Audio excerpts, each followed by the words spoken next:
नमस्कार दोस्तों, कहानियों की श्रृंखला में आज सुनेंगे शिवानी जी की कहानी भूमि सुता। लेकिन उससे पहले मेरा आपसे विनम्र अनुरोध है कि अगर आपको मेरी कहानियाँ अच्छी लगती हैं तो मेरे चैनल को सब्सक्राइब ज़रूर करें, लाइक करें और अपने दोस्तों और परिचितों में शेयर भी करें। बेल आइकन दबाना बिल्कुल भी ना भूलें। आज सुनिए भूमि सुता। उस रात को अनुराधा क्या कभी भूल सकती थी? उसी रात को उसके जीवन ने एक ऐसी करवट ली थी जिसका उसे पूर्वाभास भी नहीं था। कुछ ही घंटों पूर्व जत्रियों से जगमगाते उसके लॉन में एक विराट पार्टी का आयोजन संपन्न हुआ था। अभी भी अर्दलियों की मेज कुर्सी खिसकाने की सर्र समाप्त नहीं हुई थी। पीने पिलाने के लंबे दौर के बाद क्लांत गहन निद्रा निमग्न पति की पलंग से लटकी शिथिल पुष्ट बाह को उसने धीरे से उठाकर पलंग पर रखा ही था कि अचानक शोर सुनकर खिड़की पर खड़ी हो गई। लगता है आज ये अर्दली सोने नहीं देंगे। सोचा नीचे जाकर डांटना ही पड़ेगा, तभी चुप होंगे। गाउन डालकर नीचे उतरी तो देखा शोर लॉन से सरक कर सड़क पर चला गया है। नौकरों की भीड़ का घेरा न जाने क्या देखने एक दूसरे पर गिरा जा रहा था। तब कोई दुर्घटना घट गई थी। कहीं उन्हीं की पार्टी की किसी मदालस अतिथि की कार तो दुर्घटनाग्रस्त नहीं हो गई? वह तेजी से सड़क पर आ गई। क्या हो गया हीरा सिंह, आज सोने नहीं दोगे क्या? उसकी आवाज़ सुनते ही उसका फौजी अर्दली भागता भागता बड़े अदब से हाथ बांधे खड़ा हो गया। मेम साहब, कूड़ेदान के पास कोई एक बच्ची डाल गया है। क्या? हाँ मेम साहब, चल कर देखिए। ऐसी ठंड में पता नहीं कौन कसाई ऐसी फूल सी बच्ची को मरने छोड़ गया है। अनुराधा एक पल को ठिठकी। क्या उसका वहाँ जाना उचित होगा? वह ब्रिगेडियर बालकृष्ण राव की पत्नी थी। वह जग गए तो वह ब्रिगेडियर तो अपना ही नहीं, अपनी पत्नी का भी एक एक कदम फौजी अनुशासन में बांध कर चलता था। पर फिर भी कुछ कुतूहल और कुछ शायद उसकी नियति ही उसे वहाँ खींच ले गई थी। उसे देखते ही भीड़ का घेरा स्वयं बड़े अदब से सिमट गया। कूड़ेदान के पास एक चादर में लिपटी वह नवजात फूल सी बालिका मरी बटेर की सी गर्दन डाले चुपचाप पड़ी थी। दोनों नन्ही मुट्ठियां कानों से सटाए, जैसे अभी भी माँ के गर्भ में सो रही हो, कोलाहल से बेखबर। लगता है मर गई है मेम साहब। और फिर बिना उसकी पुष्टि की प्रतीक्षा किए अर्दली ने अधैर्य से उसे उठा लिया। सांस चल रही है, अभी जिंदा है। मैं इसे अपने क्वार्टर में ले जाऊं मेम साहब? मेरी बेटी के अभी 5 दिन पहले बेटा हुआ है, उसका दूध पीकर शायद यह जी जाए। अनुराधा ने कुछ नहीं कहा, पलटकर चली गई। पलंग पर लेटते ही उसके आंखों से आंसू झरने लगे। एक वह थी, विवाह के 15 वर्ष बीतने पर भी संतान का मुंह देखने को तरस रही थी। कितने अनुष्ठान, कितनी पूजा, कितने व्रत, कितने ज्योतिषी नजूमियों के पास भटकी, कितने मंदिरों में नाक रगड़ी, कितने दरगाहों में मत्था टेका, गिरजाघर, गुरुद्वारा कुछ भी तो नहीं छोड़ा। फिर भी गोद नहीं भरी। पति की प्रताड़ना की अवहेलना कर वह राजस्थान के उस बीहड़ इलाके में स्थित उस वरदाई मजार के दर्शन कर फल खा आई थी, जिसके विषय में उसने किसी पत्रिका में पढ़ा था कि यदि किसी भागवती को वह फल मिल गया और उसने खा लिया तो फिर बंध्या बनी रहने का प्रश्न ही नहीं उठ सकता था। कहा जाता था कि एक बार एक जनखा वहाँ पहुँचा, उसके भाग्य से फल भी मिला, खाया भी। कुछ ही महीनों में दिव्य फल ने अपना प्रभाव दिखा दिया। गर्भ में शिशु की हलचल भी हुई, किंतु जन्म से पहले ही अजन्मे शिशु ने अपनी विचित्र जननी के प्राण ले लिए और साथ ही अपने भी। एक यह है हृदयहीन, जो ऐसी सुंदर बच्ची को माघ की कड़कती ठंड में मरने छोड़ गया। यह कैसा अन्याय है विधाता का। मजार के पास पड़ी थी, इसी से सैयद बाबा ने शायद बचा लिया। रात भर वह सो नहीं पाई। बार बार जी में आ रहा था बच्ची को क्वार्टर से उठा छाती से लगा ले। क्या पता ईश्वर ने उसी के लिए यह दुर्लभ उपहार भेजा हो। पति जगे तो रात का हैंगओवर अभी भी पलकों पर छाया था। उसने ब्रिगेडियर को रात की घटना सुनाई तो वह भन्ना उठा। हीरा सिंह को क्या पड़ी थी कि उसे यहाँ ले आया? वह भी हमारे सागर पेशे में। पुलिस खबर पाते ही आ धमकेगी। कहाँ है? बुलाओ उसे। क्यों बुलाऊं? इस बार अनुराधा तनकर सामने खड़ी हो गई। यह कहूं कि जहां से लाया है वहीं पटाका। हीरा सिंह ने वही किया जो हमें करना चाहिए था। आखिर पड़ी तो हमारी ही कोठी के सामने थी। नहीं, उससे कहो अभी पुलिस थाने जाकर बच्ची को उन्हें सौंपाए। तभी हीरा सिंह बच्ची को लेकर स्वामी के सम्मुख नतमस्तक खड़ा हो गया। वह साहब की गर्जना सुन भागकर बच्ची को ले आया था। क्या करता सरकार? नहीं लाता तो यह वहीं दम तोड़ देती। कोई ले जाने को तैयार ही नहीं था। वे सब थे बुद्धिमान और तुम हो मूर्ख। हमेशा रहोगे परले सिरे के बेवकूफ। अब जाओ, दफा हो जाओ। ब्रिगेडियर का चेहरा तमतमा उठा था। नहीं, अनुराधा ने बच्ची को हीरा सिंह की गोद से छीनकर छाती से लगा लिया। यह कहीं नहीं जाएगी, यहीं रहेगी। पागल हो गई हो क्या? सोचा है इसका परिणाम क्या होगा? ब्रिगेडियर फिर धारा प्रवाह अंग्रेजी में पत्नी को डांटने लगे। मैं पालूंगी इसे। आने दो पुलिस को। क्या कर लेगी हमारा? हम क्या इसे किसी से छीन कर लाए हैं या चुरा कर? हाँ, इसका कोई रिश्तेदार लेने आया तो दे देंगे। पर तुम क्या सोचते हो? जो इसे इस बेरहमी से सड़क पर मरने छोड़ गया है वह इसे लेने आएगा? देखो, गले पर निशान। लगता है कसाई ने इसे मारने में कोई कसर नहीं छोड़ी। 2 दिन तक ब्रिगेडियर ने अनुराधा को कितना समझाया। अनुराधा ना जाने किसके पाप की गठरी है। लोग 10 बातें करेंगे। फिर कभी यह भी सोचा है कि बड़ी होगी तो समाज इसे स्वीकारेगा? पर वृश्चिक राशि और वृश्चिक लग्न में जन्मी अनुराधा जो एक बार ठान लेती थी वह करके ही छोड़ती थी। उन दिनों उसके मामा भी उसके पास आए हुए थे। उन्होंने इस मातृपितृ विहीना भांजी को पाल पोस कर बड़ा किया था, कन्यादान किया था। उन्होंने भी बहुत समझाया। अनुराधा बेटी, पराई संतान पालना बहुत सहज नहीं होता। जब यह विवाह योग्य होगी तब भी क्या तुम ईमानदारी से कह पाओगी कि यह तुम्हारी बेटी है? कौन है इसकी माँ? पिता का कुल गोत्र क्या है? यह प्रश्न तुम्हें बौखला देंगे। मैं तुमसे पहले भी कह चुका हूँ कि गोद ली गई संतान कभी कभी माँ बाप का गलग्रह बन जाती है। तुम तो देख भी चुकी हो अनुराधा। ब्रिगेडियर ने कहा। कर्नल गनी की क्या दुर्दशा हुई। कश्मीर पोस्टिंग हुई तो एक गरीब सईस के खूबसूरत बेटे को गोद ले लिया। अपनी संतान थी नहीं, उसी पर मियाँ बीबी ने ऐसा लाड़ लड़ाया कि पूछो मत। सबसे प्रख्यात पब्लिक स्कूल में भेजा, पर था तो सईस का बेटा। मसें भीगी तो माँ बाप को ही दुलत्ती झाड़ने लगा। कौन है मेरे माँ बाप? क्यों खरीदा आपने मुझे? क्या हक था आपको? और फिर एक दिन अपने उन्हीं माँ बाप को ढूंढने बिना कुछ बतलाए चुपचाप घर से भाग गया। साथ में ले गया बाप का वॉलेट, माँ के गहने और बहुत कुछ। सुनो अनुराधा, मामा ने फिर शांत स्वर में समझाया। जिस दिन इसे पता लगेगा कि तुम इसकी सगी माँ नहीं हो, पता तो एक ना एक दिन जरूर लगेगा। कब तक छिपाओगी? कुदरत से तुम जूझ नहीं पाओगी। उसी दिन यह तुम्हारी सामान्य सी डांट फटकार भी नहीं सह पाएगी। बार बार यही सोचेगी, मेरी सगी माँ होती तो क्या ऐसे डांटती। मैं जानता हूँ तुम इसे प्राणों से भी अधिक चाहोगी, पर अनुराधा, जिस सुख से विधाता हमें वंचित कर दैवी दंड देता है, उस दंड को हमारे स्वीकारने में ही हमारा हित है। विधाता ने तुम्हें ऐसा पति दिया है, वैभव दिया है, एक संतान ही तो नहीं दी। और फिर तुम दोनों की उम्र भी अब गोद लेने की नहीं रही। पर अनुराधा अपनी जिद पर अड़ी रही। पुलिस के आईजी उसके पति के क्लब के मित्र थे। ड्रिंक्स और ब्रिज के साथ ही उन्होंने गोट बिठा दी। ना कोई अड़ंगा लगा, ना पूछताछ ही हुई।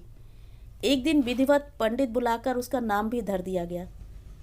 घटी पल तिथि विहीना जन्मी थी, इसी से पंडित ने ही सुझाव दिया, कुछ भी नाम धर दीजिए।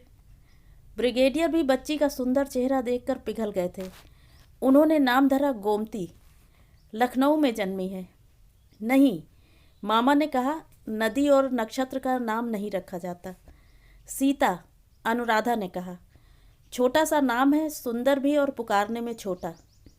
नहीं, मामा ने फिर विरोध किया। यह नाम भी नहीं। यह नाम भी नहीं? क्यों भला?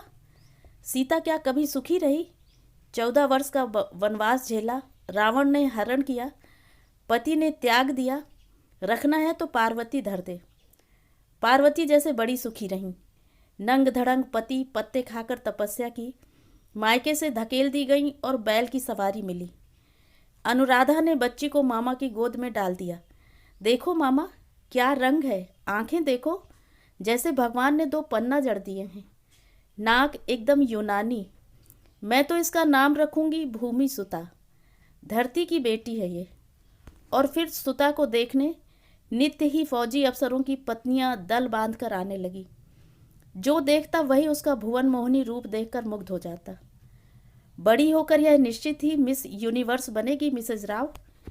क्या नयन नक्श हैं और क्या कॉम्प्लेक्शन। इसी बीच ब्रिगेडियर की बदली कोहिमा को हो गई, फिर सिक्किम और फिर सुदूर चीन। सुता स्कूल जाने लगी थी। तब ही एक और चमत्कार हुआ। पिता को एक से एक सुख साधन दिलाकर भी सुता को जैसे संतोष नहीं हुआ। एक दिन अनुराधा बिस्तर से उठी तो लगा वह गिर पड़ेगी। पलंग की पाटी न थामती तो शायद चकराकर गिर भी पड़ती।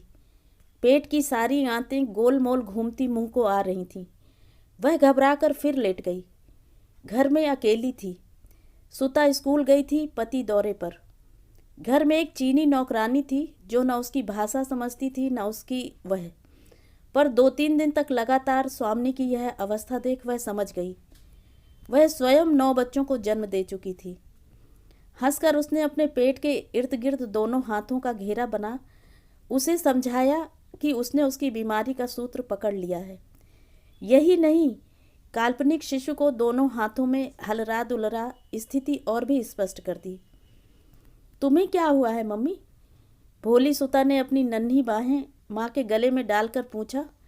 तुम बिस्तर से उठती ही नहीं। हे भगवान, अनुराधा मन ही मन सोचती व्याकुल हो उठी। 40 वर्ष की वयस में विधाता का यह अद्भुत दान वह अंत तक ग्रहण कर पाएगी या उसी जनखे की तरह उसे भी जान से हाथ धोना पड़ेगा। इतने वर्षों से जिसके लिए वह तरस रही थी, वह आज अचानक विधाता उसे क्या सचमुच दे रहा है? क्या यह संभव था? एक बार बहुत पहले भी तो ऐसा ही हुआ था।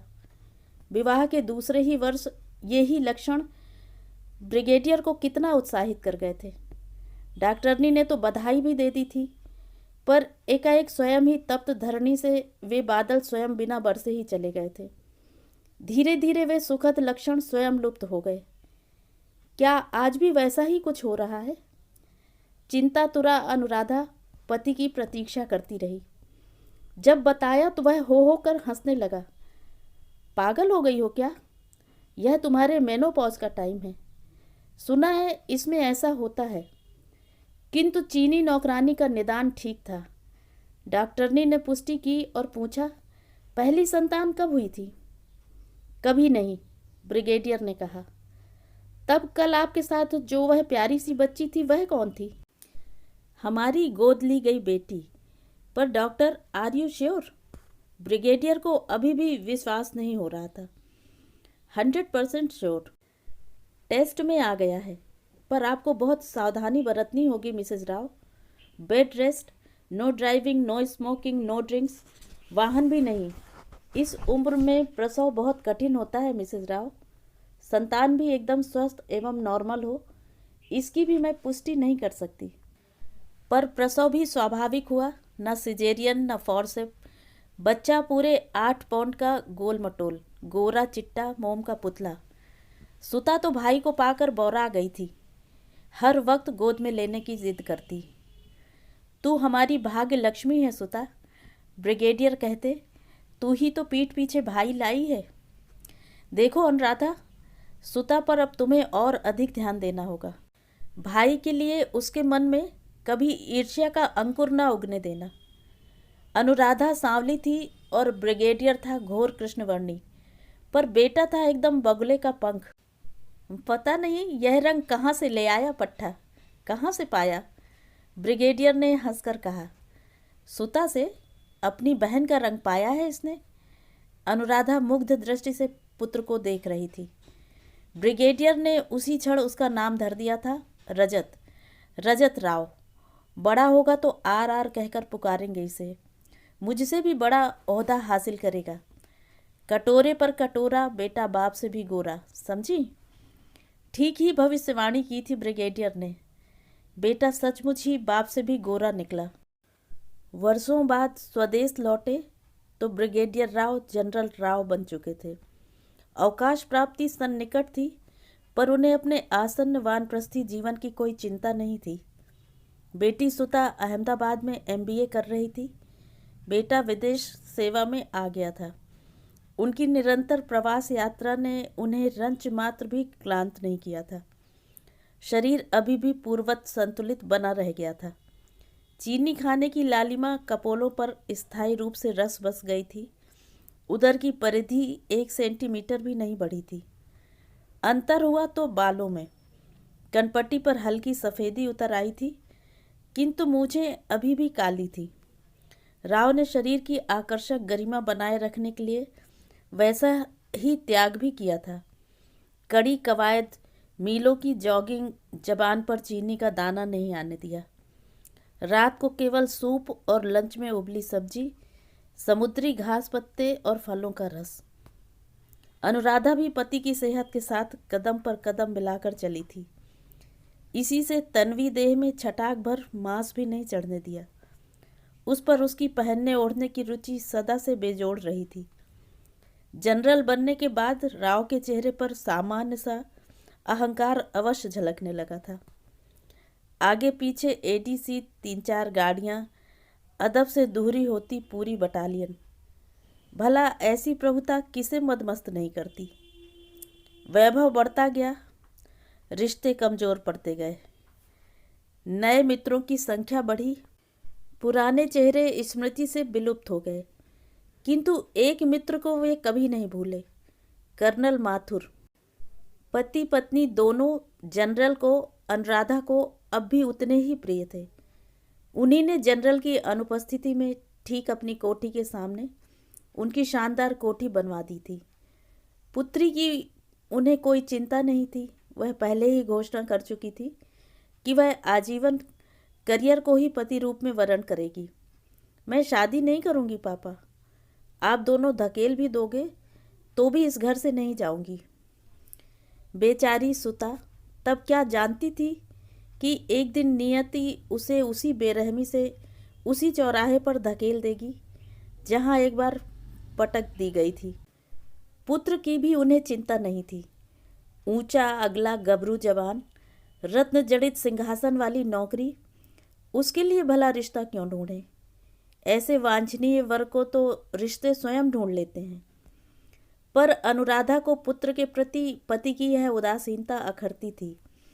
कभी उससे सीधे मुंह बात नहीं करते। यह मत करो, वह मत करो, स्मोक मत करो, लड़कियों के साथ मत घूमो। आखिर बच्चा तो वह रहा नहीं। बचपन में ही बोर्डिंग में डालकर उसने बड़ी भूल की थी। यह एहसास उसे अब होने लगा था।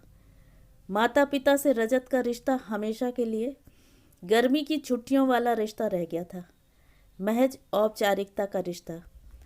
न बेटा बाप से सीधे मुंह बात करता, न बाप बेटे से।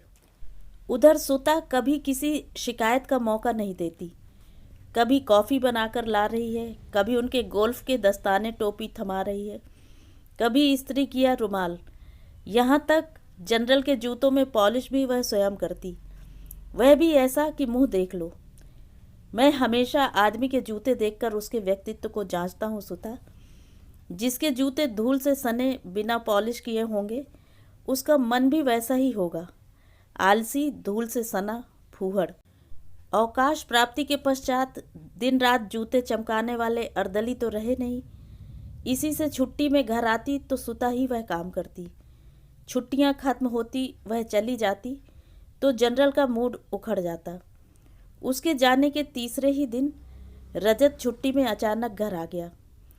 एक तो जनरल का मूड वैसे ही उखड़ा था, अचानक उसे देख गुर्रा पड़े। क्यों, कैसे आ गए? क्यों, आपको मेरा आना अच्छा नहीं लगा क्या? देखा मम्मी? अनुराधा ने हंसकर बात टालने का प्रयत्न किया। तेरे पापा को सुता के जाने का बुरा लगा है, अब तू आ गया है, चल अच्छा किया। पापा, वह जैसे लड़ने को ही एक दिन की छुट्टी लेकर आया था। आपने और मम्मी ने मुझे बताया क्यों नहीं? क्या नहीं बताया रजत? माँ का कंठस्वर सदा की भांति शांत अविचलित था, पर पिता की आग्नेय दृष्टि उसे और भड़का गई। यही कि दीदी आपकी गोद ली हुई बेटी है, मेरी सगी बहन नहीं है। यहीं पर असहिष्णु राव एक भयंकर भूल कर बैठे। एक तो 2 दिन से बढ़ा रक्तचाप कनपटी पर हथौड़े मार रहा था, उस पर बेटे का यह बेहुदा सवाल। अपनी कुर्सी से एक झटके से उठे और खींचकर पुत्र के गाल पर एक ऐसा तमाचा मारा कि 5 उंगलियों के हस्ताक्षर उभर आए। अनुराधा हतप्रभ होकर दोनों को देखती रही। एक ही वर्ष पहले तो राव की बाईपास सर्जरी हुई थी। क्या कर रहे हैं आप? जवान बेटे पर ऐसे हाथ उठाया जाता है?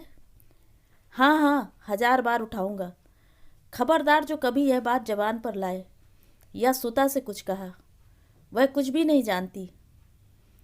जरूर नहीं जानती, रजत व्यंग से हंसा। तभी आपकी चमचागिरी कर दिन रात मस्का लगा रही है। जूतों में पॉलिश, पाइप भरना, बिस्तर लगाना। आपको और मम्मी को खुश करके एक दिन आपकी पूरी जायदाद में बराबर का हिस्सा लेना चाहती है वह। मैं भी देखता हूँ कैसे लेगी वह। और फिर वह तीर सा निकल गया। और ऐसे अनुराधा एक बार फिर निपूती बन गई। वह बेटा फिर बाप के रहते कभी नहीं लौटा। उस दिन से जनरल में आश्चर्यजनक परिवर्तन हो गया। मौत तो उसी दिन हो गई, केवल स्वयं अपनी निष्प्राण लाश ढोते रहे। न हंसते, न बोलते, न ठीक से खाते। अब तक कठिन प्रयत्न से, संयम से सुरक्षित उनका यौवन दुर्ग अकस्मात ढह गया। 8 ही दिन में आनंदी चेहरे पर विषाद की झुर्रियाँ उभर आईं। आंखों के नीचे अनिद्रा की चांदमारी के छिद्र उभर आए। डेंचर उतारकर उन्होंने स्वयं खिड़की से बाहर फेंक दिया। शेर बूढ़ा हो गया था, पर अभी भी ऐंठ नहीं गई थी। दिन भर कमरे में पड़े रहते। अनुराधा ने उनके मित्र कर्नल माथुर को सब बताकर कहा, अब आप ही समझाइए उन्हें। पता नहीं किस दुश्मन ने बता दिया रजत को। कर्नल के प्रयत्न से ही स्थिति में थोड़ा बहुत सुधार हुआ, पर उस दिन के बाद घायल शेर बाहर नहीं निकला। रजत नहीं लौटा। एक पत्र से ही उसने माँ को सूचित किया था कि उसकी पहली पोस्टिंग मॉस्को में हुई है। पत्र में न पिता का नाम था, न दीदी का। अनुराधा ने चिट्ठी फाड़कर फेंक दी थी, किंतु ममता के बंधन क्या इतनी सहजता से टूटते हैं? एक दिन राव ने स्वयं ही पूछ दिया, उसकी कोई चिट्ठी आई क्या? किसकी? अनजान बनकर अनुराधा ने पूछा। और किसकी? उस हरामजादे की, तुम्हारे बेटे की। हाँ, मॉस्को में पहली पोस्टिंग हुई है। उधर सुता की पढ़ाई पूरी हो चुकी थी। कई जगह इंटरव्यू देने में जुटी थी वह। घर आई तो पापा को देखकर वहीं ठिठक कर खड़ी रह गई। डेंचर क्या हुआ पापा? कैसे अजीब लग रहे हैं आप, एकदम बूढ़े। बूढ़ा तो हो ही गया हूँ सुता। तुम्हारा बाप क्या हमेशा जवान रहेगा? हाँ हाँ, मेरा बाप हमेशा जवान था और रहेगा। मम्मा, पापा क्या बीमार थे? डेंचर टूट गया तो दूसरा क्यों नहीं बनवाया? अनुराधा की आंखों में आंसू आ गए। पति के जिस व्यक्तित्व पर उसे गर्व था, वही उसके देखते देखते टुकड़ों में बिखर रहा था और वह कुछ नहीं कर पा रही थी। कितनी सुंदर लग रही थी सुता, जैसे खिला गुलाब। कमर तक झूल रही चोटी, छरहरा शरीर, झलके मारता गौरवर्ण और हरी झील सी आंखें। जानते हैं पापा, आपके लिए एक सरप्राइज लाई हूँ। उसकी आंखों में उत्साह, उमंग की सहस्त्र तरंगे तिर रही थीं। राव का कलेजा डूब सा गया। कहीं किसी प्रेम वेम का चक्कर तो नहीं? संभावित वियोग की आशंका राव को त्रस्त कर उठी। क्या वह भी उन्हें बुढ़ापे में अकेला छोड़ जाएगी? कैसे जिएंगे उसके बिना? क्या है सुता, बताती क्यों नहीं? क्या पापा के लिए ही सरप्राइज लाई है, मेरे लिए नहीं? अनुराधा ने उसके दोनों हाथ थाम लिए। कहीं स्वयंवर रचाकर तो नहीं आई? नहीं मम्मा, मैंने आपसे कहा है ना, मैं कभी विवाह नहीं करूंगी। आप दोनों को छोड़कर कहीं नहीं जाऊंगी। हमें घर दामाद रखने में भी कोई आपत्ति नहीं होगी बेटी। अनुराधा ने हंसकर कहा, मम्मा मुझे सिटी बैंक में नौकरी मिल गई है, इसी महीने ज्वाइन करना है। अब मैं आपको नहीं छोड़ूंगी, आप दोनों मेरे साथ रहेंगे। अरे रजत की ट्रेनिंग भी तो खत्म हो गई होगी, कहाँ है वह? अब तो भूले भटके भी चिट्ठी नहीं लिखता। एकाएक दोनों का चेहरा फर्क पड़ते देख वह बुद्धिमती समझ गई कि कहीं कुछ गड़बड़ अवश्य हुई है। भाई को वह जानती थी, वह उद्यत उद्दंड अविवेकी लड़का कुछ भी कर सकता था। चल तू नहा धो कर आ, फिर फुर्सत से बातें करेंगे। रात को खाने की मेज पर पिता की अस्वाभाविक चुप्पी देख वह समझ गई कि कहीं उन्होंने गहरी चोट खाई है, पर वह चुपचाप सिर झुकाए खाती रही। उसने न कुछ कहा न पूछा। पुत्री के आने पर अनुराधा उसी के कमरे में सोती थी। पति को दूध दवा देकर वह आई तो चेहरा एकदम उतरा था, जैसे महीनों की बीमार हो। अनुराधा उसकी बगल की पलंग में लेटी थी। माँ के आते ही उठकर उसकी पलंग पर लेट गई। दोनों हाथों से माँ का हाथ थाम उसने पूछा, मम्मा क्या हुआ है? कुछ कहो ना, मेरा दम घुटा जा रहा है। इस बार इतने दिनों से रोका गया अनुराधा का गह्वर सहस्त्र धाराओं में फूट चला। वह बच्ची की तरह सुबह उठी। मम्मा प्लीज़ ऐसे मत रो, मैं कुछ नहीं पूछूंगी, फॉरगेट इट। नहीं सुता, मैं आज तुझसे वह कहने आई हूँ जो बहुत बहुत पहले कहना चाहिए था। अपना कलेजा मजबूत कर और याद रख बेटी, मैं और पापा तुझे बहुत बहुत प्यार करते हैं, हमें कभी गलत मत समझना। कैसी पहेली बुझा रही हो मम्मी? आज तुम्हें अचानक यह हो क्या गया है? सदा अविचलित गांधीर्य की साक्षात मूर्ति अनुराधा आज इतनी अशांत विचलित क्यों लग रही थी? शांत झील की जलधारा में जैसे किसी ने ढेला मार दिया हो। और फिर अनुराधा एक सांस में सब कुछ कह गई थी। इस ग्रह में उसकी आगमनी से लेकर रजत का अविवेकी आरोप कुछ भी नहीं छिपाया उसने। एक पल को कमरे में स्तब्ध सन्नाटा छाया रहा। सुता पत्थर बनी चुपचाप बैठी रही, एक शब्द भी नहीं बोली। अस्पष्ट लैंप पोस्ट की रोशनी उसके चेहरे पर पड़ रही थी। कमरे की बत्ती बुझी थी। कागज सा सफ़ेद वह कमनीय चेहरा देख अनुराधा कांप उठी। वर्षों पूर्व की गई मामा की भविष्यवाणी क्या सच होती जा रही थी? जहां उसे पता लगेगा अनुराधा वह तुम्हारी सगी बेटी नहीं है, उसका विश्वास तुमसे उठ जाएगा। एक न एक दिन वह अवश्य पूछेगी, कौन थी मेरी माँ, कौन थे मेरे पिता? तब तुम क्या उत्तर दोगी? उसी क्षण सुता ने संयत कंठ से पूछा, मेरी माँ कौन थी? तुम जानती हो मामा? और मेरे पिता? इस बार भी अनुराधा झूठ नहीं बोल पाई। हाँ, वह जानती थी। पुलिस ने तीसरे ही दिन पता लगा लिया था।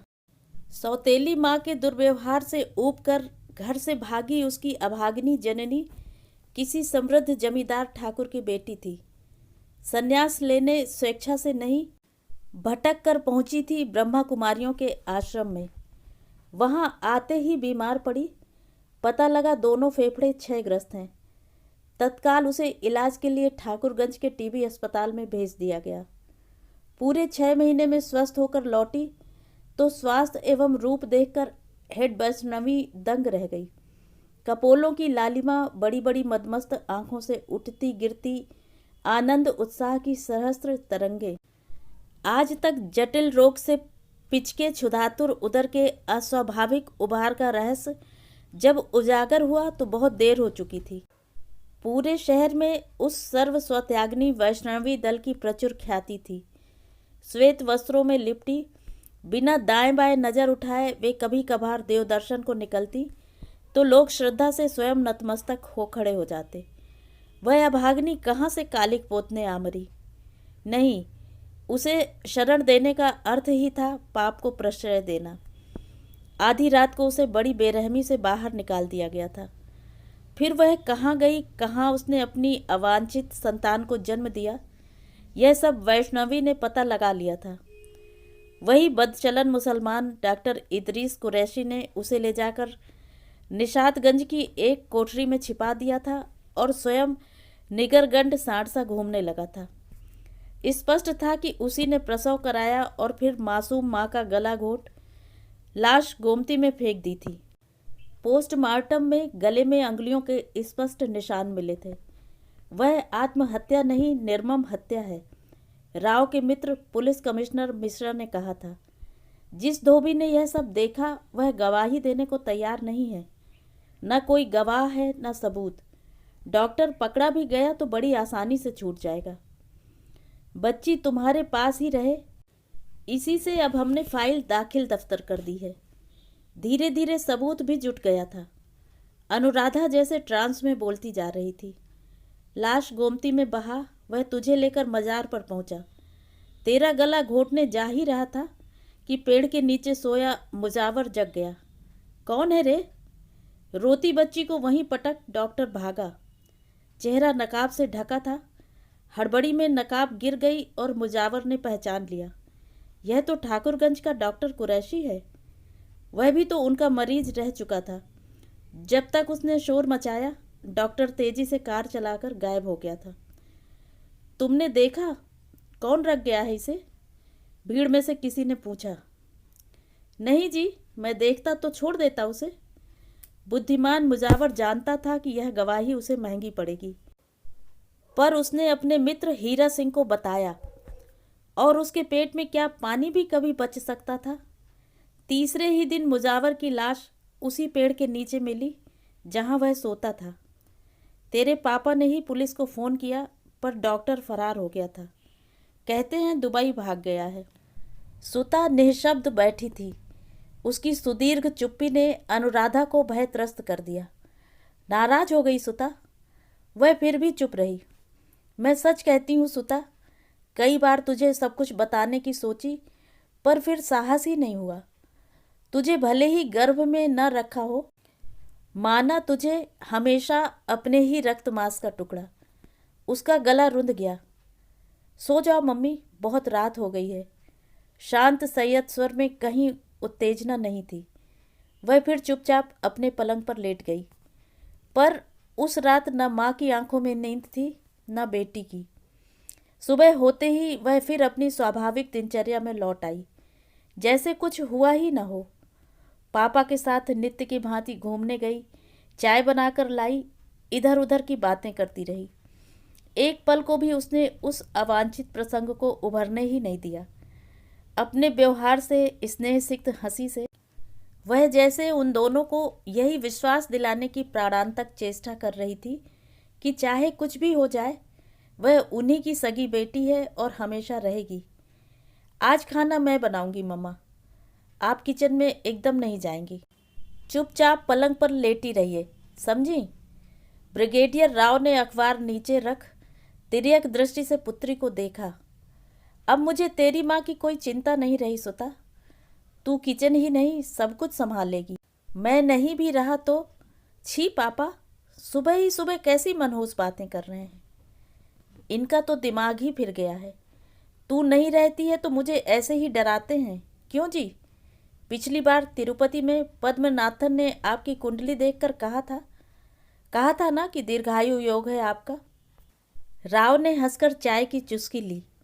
देखो अनु, जब समय आता है तो यमराज किसी की कुंडली खोलकर नहीं देखते, चील का सा झपट्टा मार कर ले जाते हैं। इसी से तो मैंने विल बनाकर रख दिया है, सब कुछ सुता का और रजत का। तुम्हें यूनिट से हर महीने 5,000 मिलते रहेंगे। फिर सुता तो है ही। पति ने रजत का नाम नहीं लिया और यह बात एक पल के लिए अनुराधा के मन में कांटे सी गड़ गई। फौजी अदब कायदे की घुट्टी पी है। जिस दिन मौत चलने को कहेगी, एड़िया खटका सल्यूट मारकर चल दूंगा। उसने यही किया था। दूसरे दिन सुता को जाना था। सुबह चाय की ट्रे लेकर गई तो देखा पापा गहरी नींद में सो रहे हैं। पर इतनी देर तक तो पापा कभी सोते नहीं थे। वह गहरी नींद कितनी गहरी है, यह बहुत देर में समझ में आया। अनुराधा मूर्छित होकर पति की निष्प्राण देह पर लुढ़क पड़ी। एक सुता ही ने अपने शोक को बड़े साहस से पीछे ढकेल दिया। वह भागकर माथुर आंटी को बुला लाई। देखते ही देखते लोकप्रिय राव के मित्रों से कमरा भर गया। माथुर आंटी 2 वर्ष पूर्व वैधव्य का यही महादुख भोग चुकी थी। उन्हीं ने अनुराधा को मृतदेह से विलक कर पलंग पर लिटा दिया। फिर सुता से कहा, तू माँ के पास बैठ, मैं रजत को फ़ोन करती हूँ। I have bad news for you Rajat. तुम्हारे पापा का आज सुबह कार्डियक अरेस्ट से देहांत हो गया। तुम पहली फ्लाइट से चले आओ, हम बॉडी रखे रहेंगे। एक क्षण की चुप्पी से माथुर आंटी घबरा गई थी। क्या लाइन कट गई? हेलो हेलो, सुन रहे हो रजत? हाँ आंटी, सुन रहा हूँ, पर मैं अभी नहीं आ सकता। आज भारत के प्रधानमंत्री आ रहे हैं, मेरा आना असंभव है। आप विनोद भैया से अंतिम संस्कार करवा दें। भला प्रधानमंत्री के सामने जन्मदाता की क्या बिसात? क्या हुआ आंटी? कुछ नहीं सुता, वह नहीं आ सकता, कहता है प्रधानमंत्री आ रहे हैं। सुता का चेहरा फक पड़ गया। क्या कहेगी मम्मी से? वह तो पहले ही से बुत बनी बैठी हैं, यह आघात क्या सह पाएंगी? अनुराधा की आंखों में न आंसू थे न चेहरे पर शिकन। वह निष्प्राण देह के सिरहाने स्वयं निष्प्राण बनी बैठी थी। स्त्रियों की फुसफुसाहट सुता के कानों में गरम लावा उड़ेल रही थी। रजत कब आ रहा है?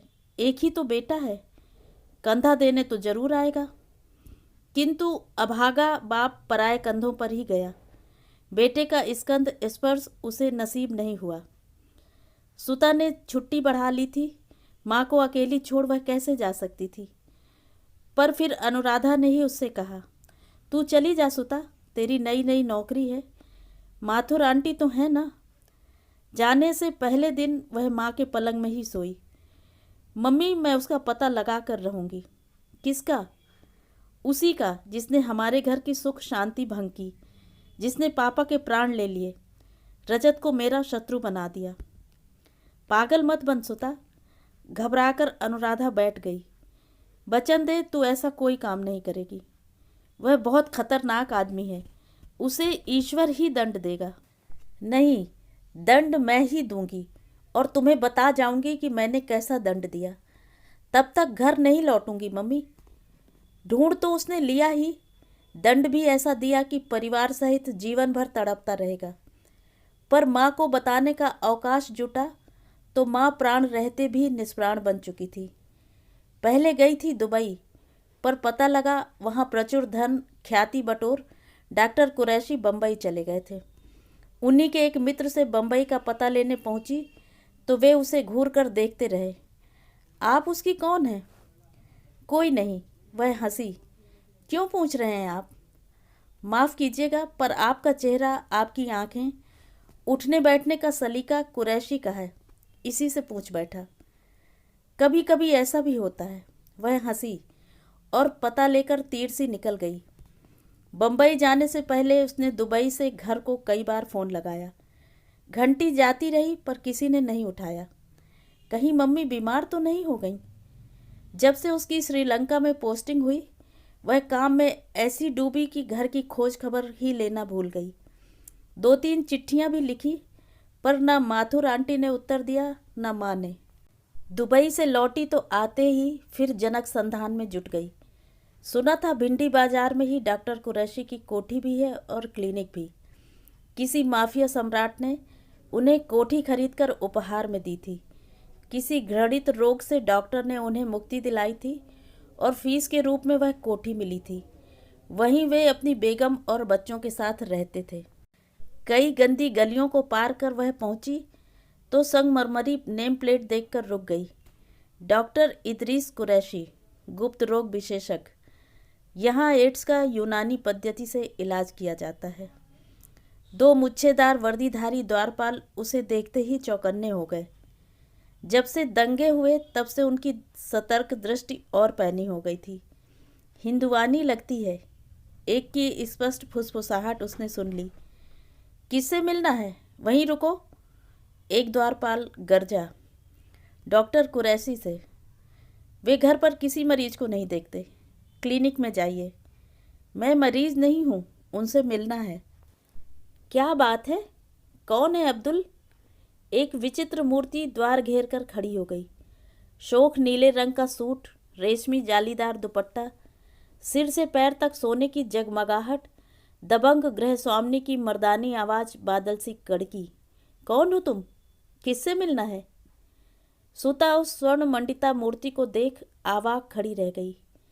गल्फ एयरवेज से उतरती सोने से झलमलाती ऐसी मूर्तियां तो वह दिन रात देखती थी, पर इतने गहने, कुहनी तक ठसी फसी सोने की चूड़ियां, इंजन के सर्च लाइट सी चमकती, चौड़े नथनों को और चौड़ा दिखाती हीरे की लौंग, कंठ में भैंस के गले की सी मोटी दोहरी सोने की चेन, गुलूबंद पान से लाल होंठ। बोलती क्यों नहीं? गूंगी हो क्या?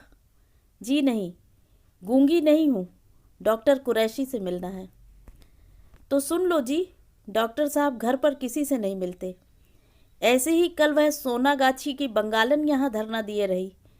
नहीं मिले तो नहीं मिले। शक्ल सूरत से तो शरीफ जादी लगती हो, यह छुतही बीमारी कहाँ से ले आई? नहीं, मैं उनसे मिले बिना नहीं जाऊंगी। अजीब सिरफिरी छोकरी है। क्या बात है आमना, कौन है? डॉक्टर शोर शराबा सुन स्वयं निकल आया। आने दो, मैं देखता हूँ क्यों मिलना चाहती है हमसे। आ जाओ बेटी। वह संबोधन सुता को एक पल को अवश बना गया। डॉक्टर अपने दीवान खाने में एक जहाजनुमा सोफे में धंसकर बोला, बैठो, कहो क्यों मिलना है हमसे। बुर्राक पाजामा, मलमल का कुर्ता, मुंह में सिगार, सामने दो बड़े बड़े फूलदानों में महकता नरगिस का गुच्छा, एक नाव से बने क्रिस्टल के पात्र में मोगरे के फूल नन्ही बतखों से तैर रहे थे। सामने दीवार पर मक्का मदीना की तस्वीर, कुरान की आयतें, पूरे कमरे में लोबान से सुवासित छल्ले तैर रहे थे।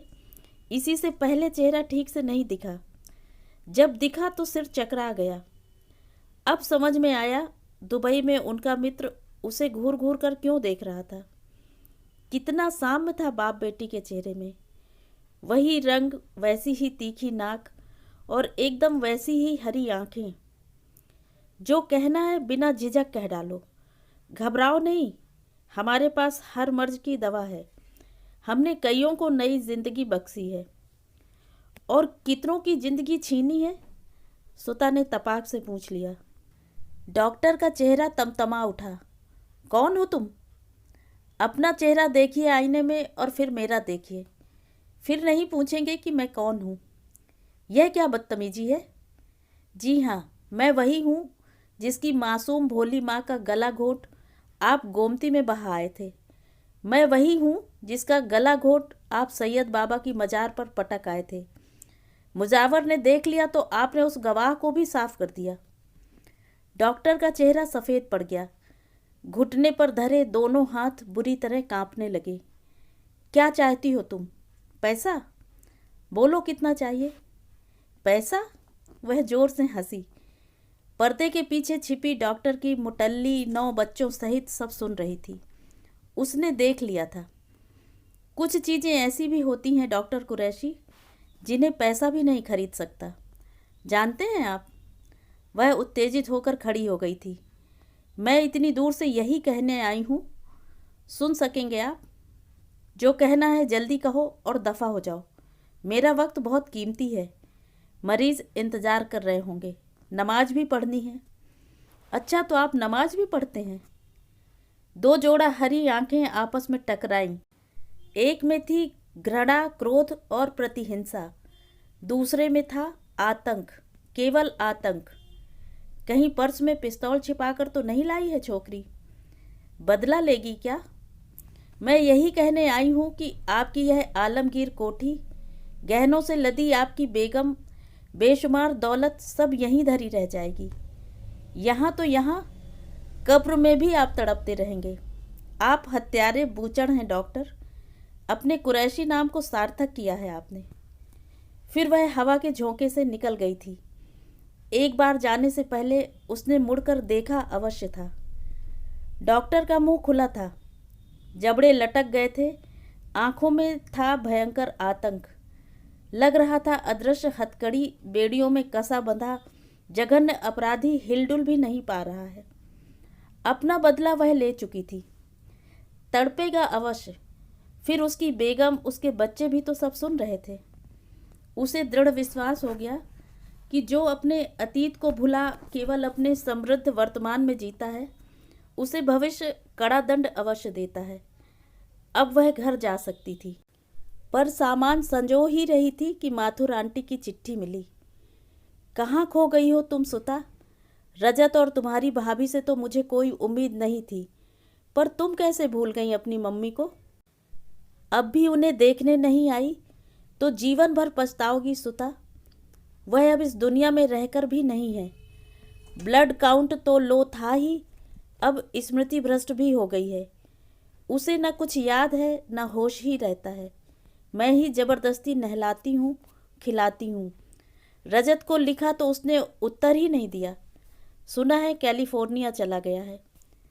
फिर एक दिन दोनों बिना बताए आ गए। होटल में रुके। 2 दिन बाद जाने लगे तो कटलरी, बोन चाइना, फर्नीचर सब औने पौने दाम में बेच गए। कहने लगे सोचते हैं मम्मी को कलकत्ता के चेशायर होम में रखाएं। आप कब तक इन्हें संभालेंगी? मैं भी अड़ गई। जीते जी मैं अनुराधा को किसी पिंजरा पोल में नहीं जाने दूंगी। दिन भर मैं देखती हूँ, रात को एक नर्स रख ली है। लगता है इसके प्राण तुझ में ही अटके हैं। तू आ जा सुता। सुता दूसरे ही दिन पहुँच गई थी। माथुर आंटी द्वार पर ही खड़ी थी। अभी अभी खिलाकर सुला आई हूँ। सुना है यह बीमारी पहले विदेशों में ही होती थी, बुढ़ापे की बीमारी। न अच्छे भलों में गिनती न पागलों में। सुता जानती थी उस बीमारी का कारण क्या है। विदेशों में संतानों की उदासीनता से पीड़ित, निष्कासित, ओल्ड होम में डाल दिए गए बूढ़े माँ बाप। क्या वह हाइड पार्क की बेंचों पर स्वयं शून्याकाश को निहारते नहीं देख चुकी है? संतान प्रदत्त वे ही अकृतज्ञ आघात उन्हें धीरे धीरे विस्मृति के गर्भ में डुबो देते हैं। एड्स की भांति अब यह बीमारी भारत में भी रेंग आई है। रजत और उसकी पत्नी के दिए गए अदृश्य आघातों के नासूर क्या एक आध थे?